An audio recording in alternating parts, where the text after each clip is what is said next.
다음으로 김지연의 공원에서, 그 다음에 김혜진의 미애, 그 다음에 서수진의 골드러시, 서희재의 두개골의 안과 밖에 대해서 이야기를 또 나눠보도록 하겠습니다. 어떻게 보셨나요? 박건일 선생님부터. 일단 김지연의 공원에서부터 말씀을 드리자면, 저는 이 소설에서 저는 이제 기세라는 표현을 듣다 보니까 자꾸 쓰게 되는데 이것 봐, 쓰게 되잖아. 나 이렇게 중독성 있네요, 이 말이. 빠져든다. 네, 중독성 있네요. 저는 이 소설에서 가장 큰 기세를 느꼈습니다. 그러니까 나쁜 의미에서의 기세. 네.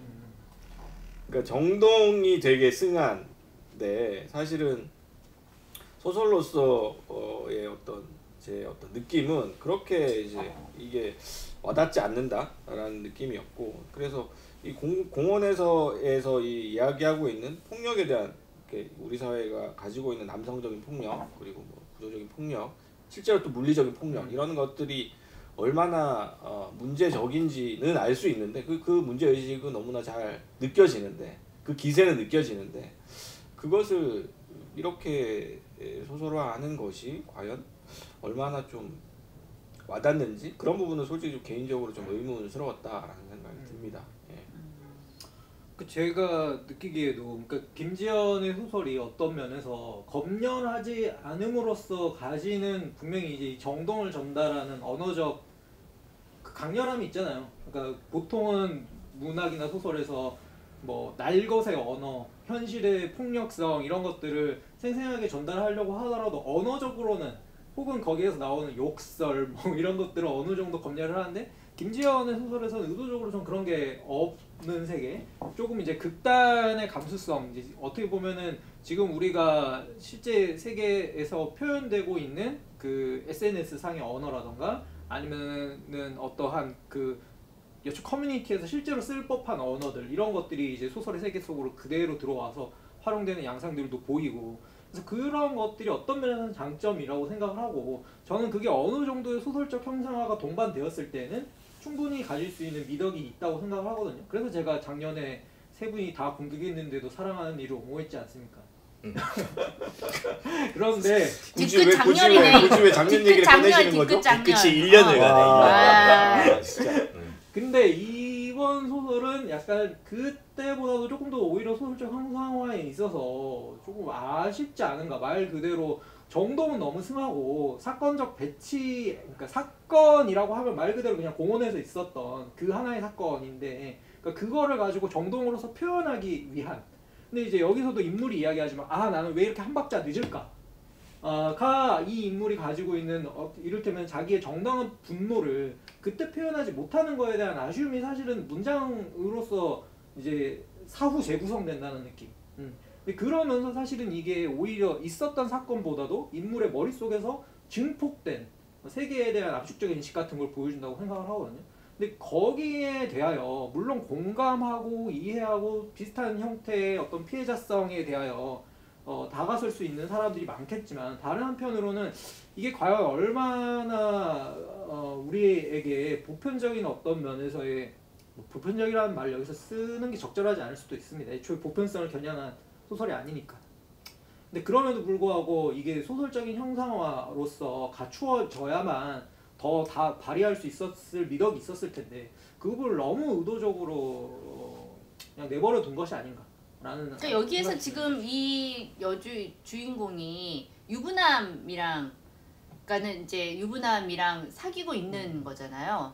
근데 그 유부남이랑 사귀고 있는 그 설정이랑 자기가 공원에서 그렇게 이제 모르는 사람에게 이제 맞은 거랑, 그러니까 이 두 사건, 이건 사건이라기보다 하나는 어떤 그러한 상태고, 이거는 이제 벌어진 사건인데, 이 둘 사이에 이게 자기 자신의 어떤 자기 혐오 같은 것들이 더 이제 더 커지게 되는 계기가 된 거겠죠. 그러니까는 이 유부남, 이 남자를 만난다는 거에 대한 자기 혐오 같은 것들이 이런 식의 어떤 폭력, 외부 폭력을 통해서 더 이제 그거에 또 적절하게 대응하지 못하고, 또 그 사건에 대해서 그 이제 남자친구가 그에 대해서 이제 적절하게 대응하지 못하고, 그거에 대해서 또 다른 사람들에게도 잘 얘기하지 못하는 거잖아요. 왜냐면 자기가 이 남자를 만나러 가는 그 길에 있는 공원을 가로질러 가다가 그렇게 된 거고,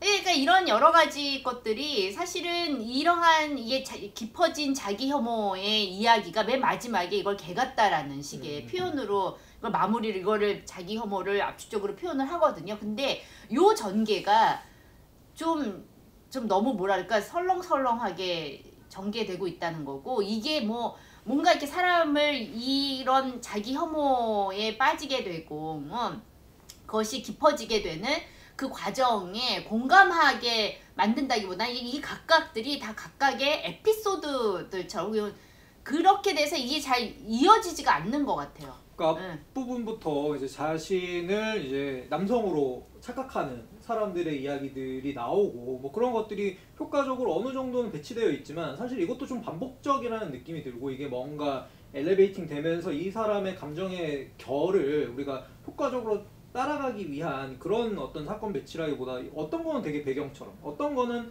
그냥 이미 압축화되어 있는 세계의 폭력처럼 이렇게 딱 활용이 되어 있는데, 정작 이제 사건이라고 딱 부를 수 있는 정말 핵심적인 중핵 사건은 이제 공원에서의 폭력 이거 하나밖에 없는 거다 보니까, 그러니까 뭔가 우리가 그 결을 하나하나 따라가기가 쉽지가 않은 면.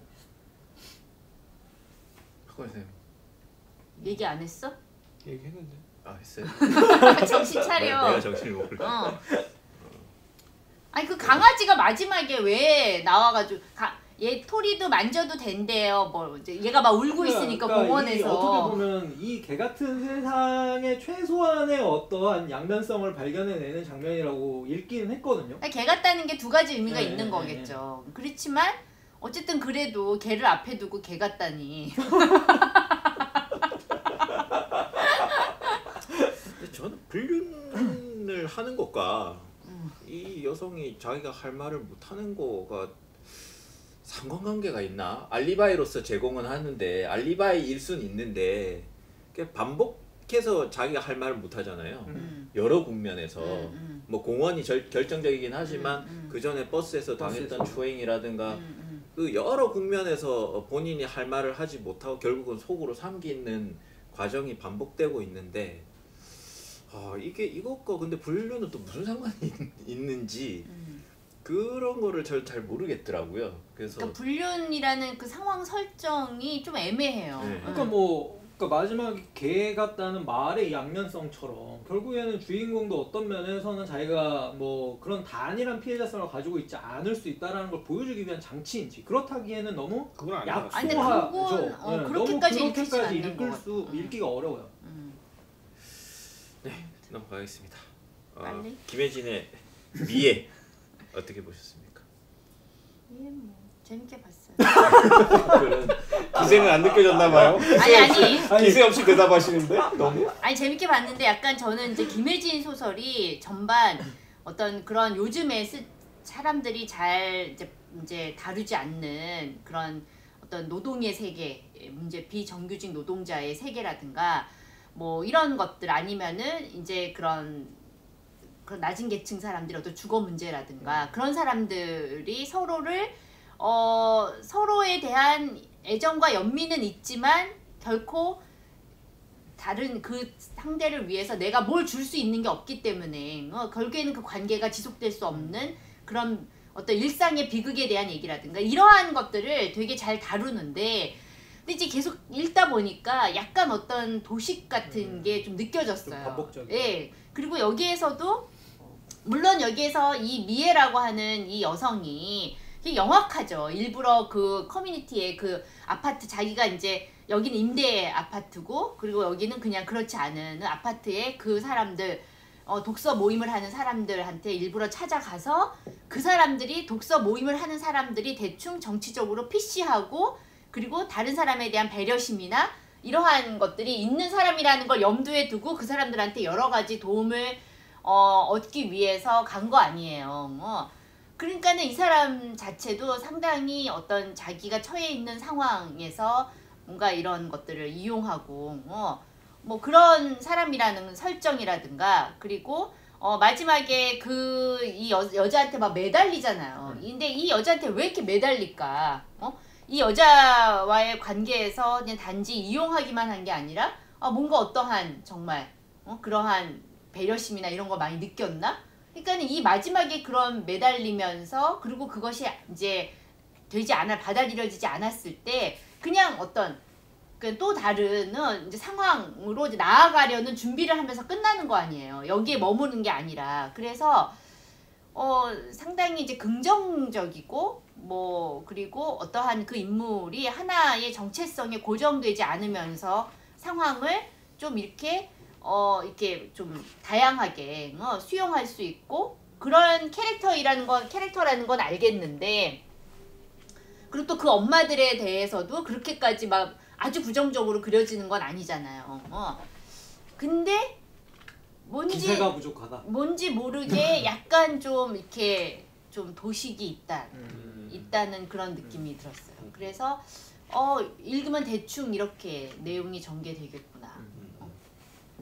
이게 지금 이렇게 얘기하다 보니까 전체적으로 소설이 다 이제 공원에서도 어쨌든 그 개를 쓰다듬으면서 위로를 받고 다 이제 긍정적으로 끝나네요. 그럼 그 결말이 대부분 다 사실은 해피엔딩이 나오기 어려운 상황에서 해피엔딩이 뭔가 쥐어짜진다 이런 느낌들이 있죠. 그러니까 보통 김혜진의 이제 예전 소설 같았으면 훨씬 더 그러한 비극적 여운으로 끝날 수 있을 텐데 여기서는 그렇지 않게 끝나거든요. 이 소설에서는 뭔가 그래 내일은 또 내일의 태양이 뜰 거야 약간 그런 느낌으로 끝난단 말이에요. 근데 이제 공원에서도 위로를 주는 게 그 토리를 쓰다듬어 보라고 하는 여자애. 어린애. 그리고 여기서도 미에서도 딸이 이제 엄마 내가 편지 써볼까 해가지고 그러니까 뭐 이 순진무구함에 약간 기대는 측면들이 있거든요.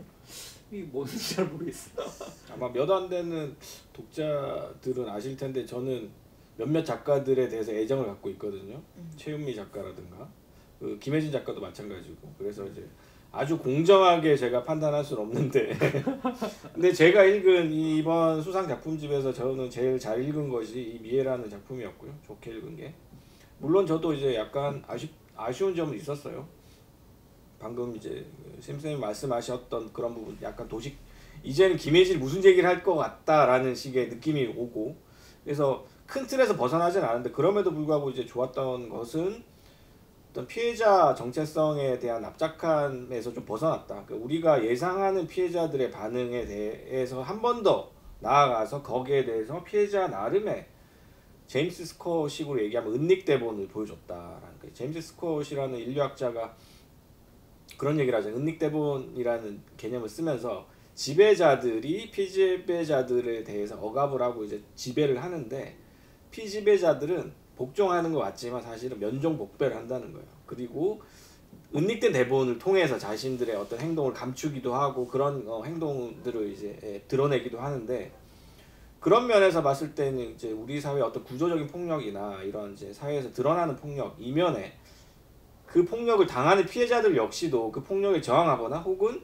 그 폭력을 행하는 사람들을 속이거나 혹은 폭력을 같이 당하는 피해자들끼리 서로 속이거나 혹은 돕거나 하는 그런 복합적인 측면들을 김혜진 작가는 잘 포착해내는 편이고 사실은 그런 면에서 저는 어떻게 보면 피해자를 그냥 피해자로서만 그리고 가해자를 가해자로서만 그리는 가해자의 반성문이거나 피해자의 진술조서 같은 그런 식의 납작한 서사들이 아니라 어떻게 보면 한 발 더 나아가는 이야기들을 그린다는 점에서 사실은 이번 작품이 조금 더 다른 작품들보다는 낫지 않았나라는 생각이 좀 들었어요. 그래서 저는 좋게 읽었습니다. 네.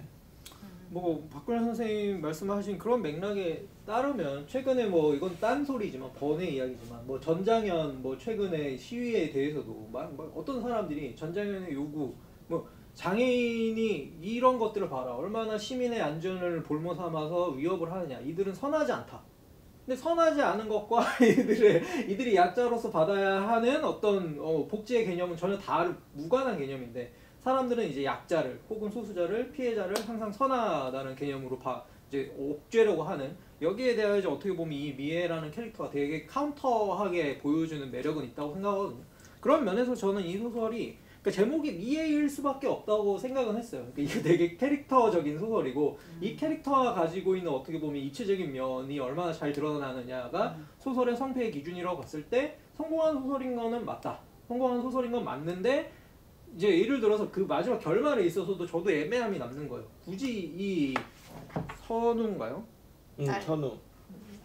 아 그 여자 네. 엄마. 근데 그래서- 그거를 굳이 희망적으로 포장할 필요는 있었나라는 생각은 네. 들어요. 그러니까 왜냐면 마지막에 이렇게 단단하게 이렇게 뭔가 잡는 게 굉장히 어떻게 보면 낙관처리잖아요. 근데 이 미애라는 캐릭터를 그려온 기조에 보면 좀 어긋나 보이는 거죠. 예, 그게 저는 좀 동의합니다. 저는 오히려 거기까지 봤거든요. 뭐냐면은 선우를 찾아가서 굳이 언니 제가 미안했어요 뭐 이렇게 해가지고 했을 때 이게 선우를 더 고립시키려는 건가?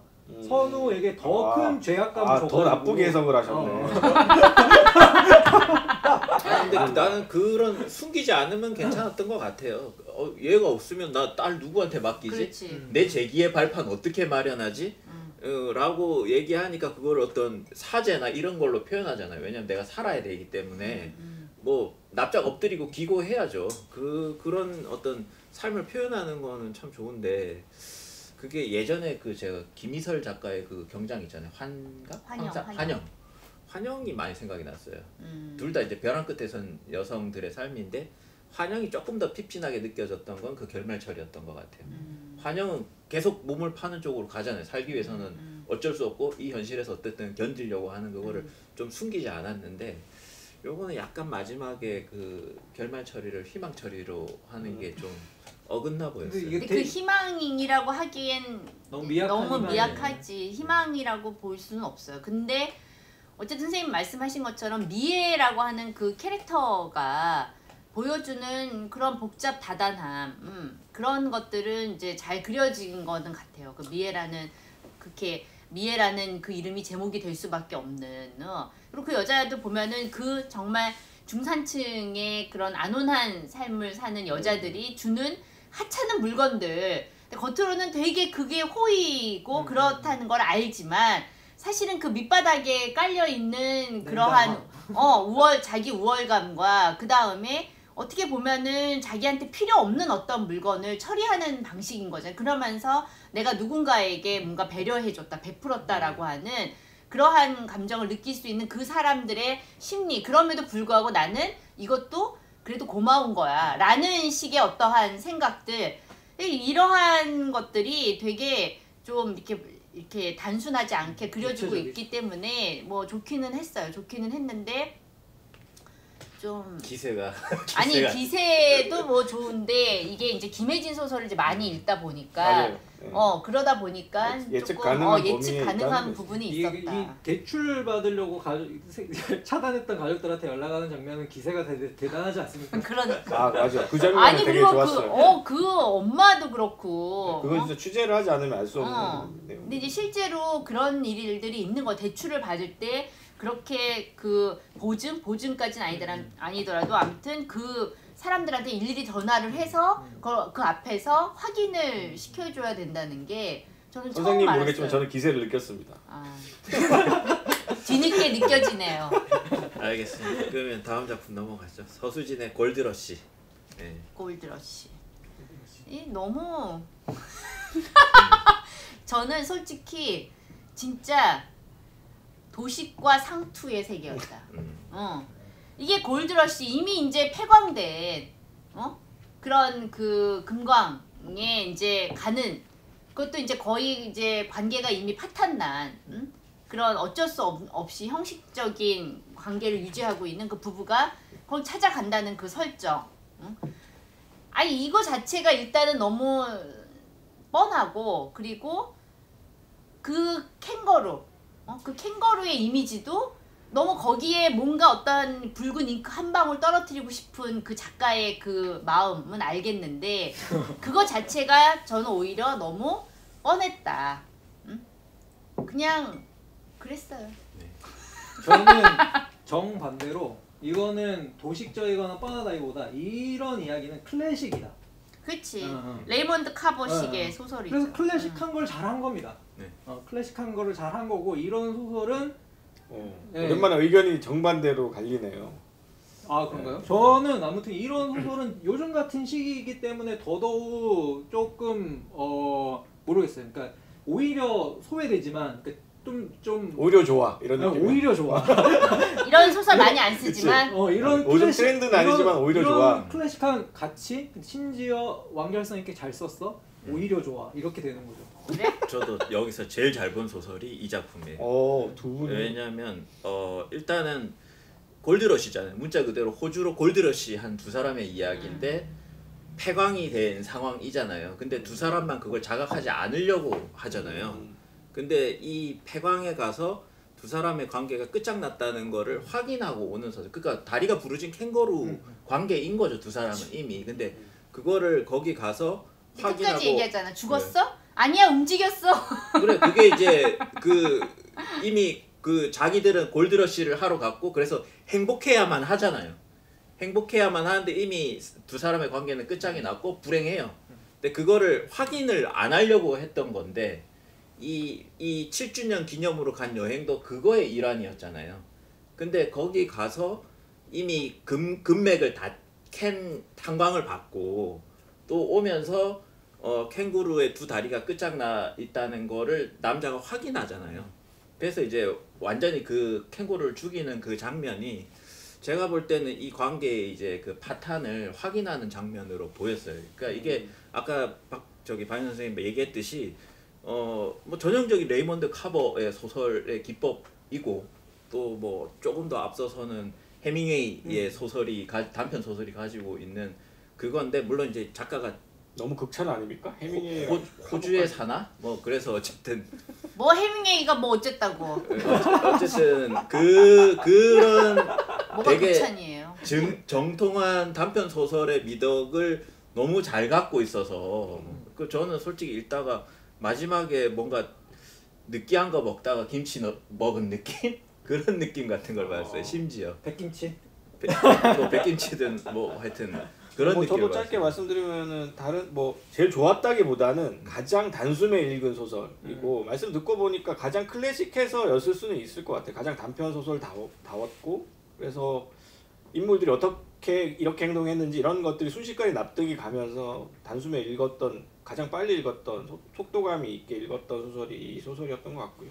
작품성이 뭐 저한테 굉장히 좋았다 와닿았다 이 정도는 아니었던 것 같고요. 근데 제일 잘 읽혔습니다. 아니 근데 이런 식의 소설이 한참 이제 그 이주 열풍 선진국으로 이주 열풍이 있었던 시기에 그런 식의 어떤 이런 소설들이 많이 그 정착하고 싶어하는 어떤 이주민들인데 네네. 정착할 수 없는 그리고 거기가 이제 막 금광이 있다고 해서 우르르 몰려갔는데 사실은 이미 그거는 다 끝장난 그러한 것과 자신들의 관계를 이렇게 서로 비추면서 같이 끌고 가는 이런 식의 서사가 너무 많았어요. 제가 그동안 읽어본 많은 소설들 중에 이런 식의 어떤 클래식한 지금 클래식하다고 얘기했는데 그렇기 때문에 좀 저는 되게 좀 익숙한 느낌이 많았고 나중에 그 무슨 58반지 같은 것도 너무 뜬금없이 어떤 여자가 이 사람한테 막 이걸 주잖아요. 근데 이 사람이 이 반지를 결국에는 줄 수 없는 거죠. 그쵸? 그러니까 이 58이라는 그 반지의 그 의미도 그럼에도 불구하고 제가 보기에는 관계가 끝날까? 끝나지는 않겠죠. 58 반지를 주거나 주지 않거나 어쨌든 그것이 의미하는 것은 그럼에도 불구하고 캥거루가 죽었다고 이 사람은 확신했지만 여자는 아니야 움직였어 막 이렇게 끝까지 우기는 것처럼 그러니까는 그런 식의 어떤 그럼에도 불구하고 어떤 지리멸렬한 그런 일상은 반복될 것이다 라는 식으로 이제 갈 것 같은데 그러기에는 또 너무 결말이 좀 너무 약했어요. 제가 보기엔. 그래서 이게 전반 저한테는 되게 익숙한 테마고 익숙한 서사 구조고 좀 그렇다. 그래서 뭐 잘 쓰긴 했는데 그렇게 막 재밌진 않아요. 어쨌든 소설은 당대성인데 아니 근데 당대성이지만 동시에 클래식은 당대성의 기준으로부터 좀 벗어나 있는 거잖아요. 늘 있는 거니까. 그러니까 이를테면 수트 같은 거죠. 이거 어느 날 갑자기 하루는 있잖아요. 그러니까 이 소설도 보면은 저는 오히려 시대착오적인 설정이 좋았어요. 그러니까 어떤 의미에서 시대착오적이냐면 골드러시가 이미 지나간 거고, 근데 골드러시는 서부 개척기는 프론티어 신화를 상징하는 게 이주민들이 와가지고 누구나도 너네가 여기에서 노력하면 정착해서 여기 사람 될 수 있어 라는 기대치를 막 준 환상의 시기인 거잖아요. 근데 이 사람들은 이주민으로서 여기에서 살지만 실제로는 그러한 아메리칸 드림으로부터서 벗어나 있는 거고, 행복한 자신들의 삶에서도 벗어나 있는 거고, 골드러시에서도 벗어나 있는 거고, 그러니까 이런 전체적으로 어긋나 있는 감수성을 뭐 보여주는 방법 자체, 이게 되게 디테일하게 하나하나 잘 지어진 건축물처럼 돼 있어서 이런 소설은 늘 미덕이 있다. 이렇게. 더블 RL 같은 바로 아니 늘 미덕이 그렇습니다. 있는데 골드러시 시기의 옷을 입고 있기 더블 때문에 RL 같은 그러네. 작품이군요. 더블 RL 작품. 저는 이 결말이 오히려 저 마음에 들었어요. 더 이상 덧대지 않고 여기서 확 자르기가 사실은 작가들이 쉽지가 않거든요. 왜냐하면 이 설명의 욕구를 느낀단 말이에요. 내 거를 더 알까? 독자들이 알까? 이것 때문에 설명의 욕구를 느끼는데 그걸 기가 막히게 잘하는 사람이 레이몬드 카보라고 저는 생각을 하거든요. 덮었을 때 이게 뭐지? 했다가 아 하고 뒤늦게 깨달음을 주는 게 여운이고, 그게 어떻게 보면 문학적인 방식 중에 하나인데 그거를 잘 활용하고 있는. 근데 이게 소설이라고 그렇게 봤어요. 정점에서 끝나는 소설도 아니잖아요. 탱구를 죽이는 게 사실상 정점 결말이니까. 아니 근데 그거 죽이고 나서 오팔 반지에 대한 어떤 상념에서 끝나잖아요. 상념은 네. 있지만 이 남자 마음에서 끝났죠. 이 네. 반지는 전해지지 않겠죠. 전해지지는 않겠지만 그래도 그러니까 그거를 아사무사하게 끝내는 게 힘든 거죠, 제가 볼 근데 때. 예를 들어서 전해질지 안 전해질지 모르잖아요. 이런 걸 가지고 사후적으로 다시 재구성하는 소설도 있잖아요. 뭐 예를 들어서 김현수의 그건 새였을까 내 짐이 뭐 이런 소설들 보면 그게 정말 새였냐? 아니잖아. 이거가 어떻게 보면 기억의 차원에서 비틀리는 뭐 이런 형태의 소설도 있지만, 얘네들은 이제 관측의 차원에서 얘는 끝난 거고 얘는 아직까지 미련인지 뭔지 모르겠지만 다르게 관찰하는 건데, 근데 어떻게 보면 이게 내려쳤다라는 데서 행위로서 증명이 되는 거죠, 사실. 네. 못마땅한 표정이죠. 아니에요. 좋습니다. 저는 그렇게 생각해요. 긍정의 미소. 귀여우신 네. 신지경 선생님. 마지막으로 서희재 작가의 두개골의 안과 밖을 한번 이야기해 보죠. 뭐 저는 할 말이 이렇게 많지 않습니다. 미리 깔고 얘기하는 겁니다. 할 말이 저도 이렇게 깔아두겠습니다. 저도 할 말이 없습니다. 뭐야 이 비겁한 인간들 같으니라고. 저는 뭐 저도 별로 할 말은 없는데요. 이런 작품들이 꼭 하나씩 나오는 것 같아요. 뭐 문학상이든 뭐 어떤 뭐 젊은 작가상 수상 작품집이든 간에 저는 이런 작품들을 형태소 장난질이라고 합니다. 형태소 장난질. 형태소 장난질 할당질. 네, 그래서 그런 작품들이 꼭 하나씩 들어가는 거 보면 뭔가 문학계에서, 저는 문학계 사람이 아니니까 잘 모르겠지만 문학계에서 암묵적인 할당제 같은 것들이 있지 않을까 하는 생각을 해봅니다. 그래도 반대로 이게 너무 이제 부정적으로 말한 거고, 이제 제가 클래식을 좋아하듯이 한편으로는 아방가르드 좋아하는 사람들이 있잖아요.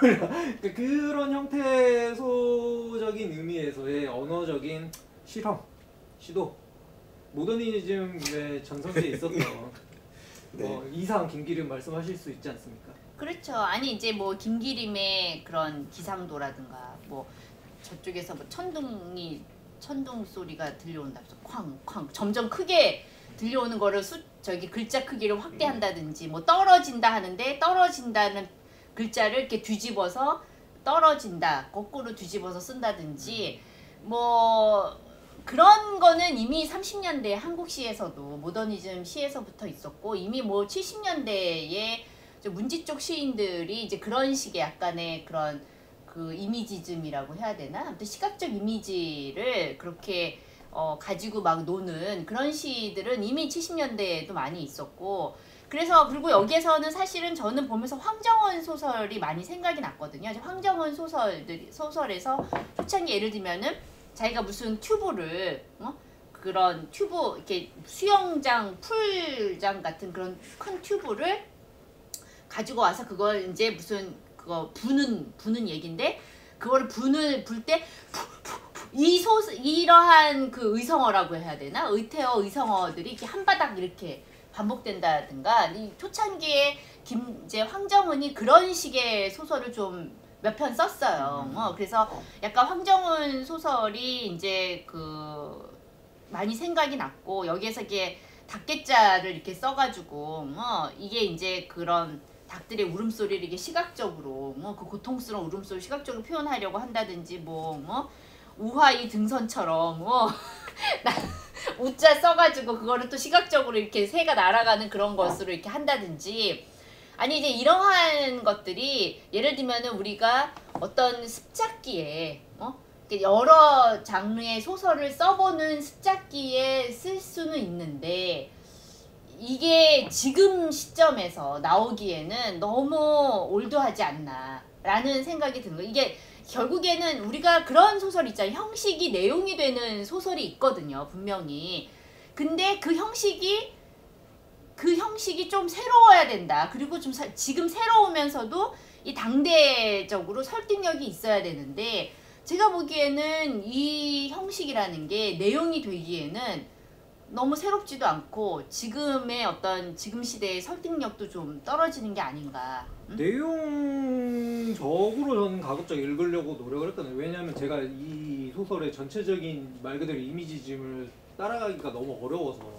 그래서 저는 이제 내용적인 차원에서만 읽었을 때는 결국에는 이 일종의 코로나 바이러스처럼 지금 뭔가 새롭게 확산되고 있는 조류 여기 바이러스가 있는 거고 조류 인플루엔자 네. 같은 거죠. 그리고 그거를 통해서 이제 새 인간에 대한 새 인간이라고 하는 어떻게 보면은 감염된 인간의 이제 변형적인 존재 이런 사람들에 대한 이를테면은 미디어상의 루머 같은 것들이 확산이 되고 동시에 그런 어떤 새들을 이제 살처분하는 이 어떻게 보면은 그러니까 되게 우리가 최근에 그 현대적인 이론들에서 많이 보게 되는 인류세라던가 아니면은 쓰레기가 되는 삶이라던가 아니면은 동물대기. 네, 동물 되기의 세계와 동시에 그 동물을 인간화하려고 하는 인간의 세상에서 억압하고 포획하고 도구화하려고 하는 인간적인 힘과 이 둘 사이 어떻게 보면은 막 그 사이에서의 줄다리기 같은 것들을 지금 전체적인 이미지즘으로서 그려낸 거잖아요. 그러다 보니까 그림으로도 보면 결국에는 이게 자꾸 막 이렇게 마름 모형으로 이렇게 넓어졌다 좁아졌다 넓어졌다 좁아졌다 이렇게 나오는 게 그러니까 제가 느끼기에는 이 이미지즘을 충분히 따라하고 있는지 모르겠는데 아무튼 제가 느끼기에는 그런 방식으로 계속해서 이 소설이 긴장하고 있는 이 폭력적인 세계와 그리고 어떻게 또 다른 의미에서 새 인간으로서 탈주하고자 하는 이 되기, 들레지적인 의미에서의 되기로 탈주하려고 하는 그 욕동 사이에서의 줄다리기를 계속 이 이미지즘으로 그려나가고 있는 것 같다라는 생각은 들어요. 근데 그게 이 지금의 이 해석조차 너무 상투적이에요. 그러니까 저도 이 말을 하면서 내가 왜 하지 말았어야지. 그러면 아니 그러니까 하지 말았어야지. 근데 이 몸소 증언하는 거지. 저희가 이런 말을 안 하면은 아예 이런 해석조차 못하는 사람들이라고 생각하는 분들도 있기 때문에 그래서 저희가 그렇게 생각하든지 말든지. 모범적으로 해봤지만 의미가 없잖아요. 이런 해석 자체가. 이게 돌고 돌아봐야 결국 생태학적인 얘기고 그 다음에 또 하나는 아까 클래식이라고 얘기했지만 형식 자체가 클래식인 경우에 그러니까 예를 들어 앤디 워홀의 그림은 형태 자체가 클래식이잖아요. 그거를 그대로 하면 그거는 복사밖에 안 된단 말이에요. 그러니까 이거는 그 클래식과는 다르죠. 골드러시에서 보여주는 그 영미 단편이 가지고 있는 그 클래식과 요거는 아예 형식 자체가 가지고 있는 그 고정된 형태가 일종의 오브제처럼 되어 있는 그 클래식과는 다른 거고 그 고정되어 있는 그 형태의 오브제적인 그거를 그대로 갖고 오면 이건 어떻게 보면 사실은 카피가 되는 거잖아요. 그러니까 이 카피가 되는 거를 진일보한 형식이라고 얘기할 수 있는지 솔직히 의문이고 두 번째는 그러면 아까 내용이라고 얘기했지만 내용을 봤을 때는 그래 새가 피해를 입으면 인간도 피해를 입는 거구나 라는 그러니까 여러 가지 해석도 할 수 있고 어려운 말도 갖다 붙일 수 있지만 결국 이 이야기 내용을 쭉 쫓아가다 보니까 그 인식인 것 같아요. 제가 볼 때는 생태적 결론으로 네. 돌아오게 되죠.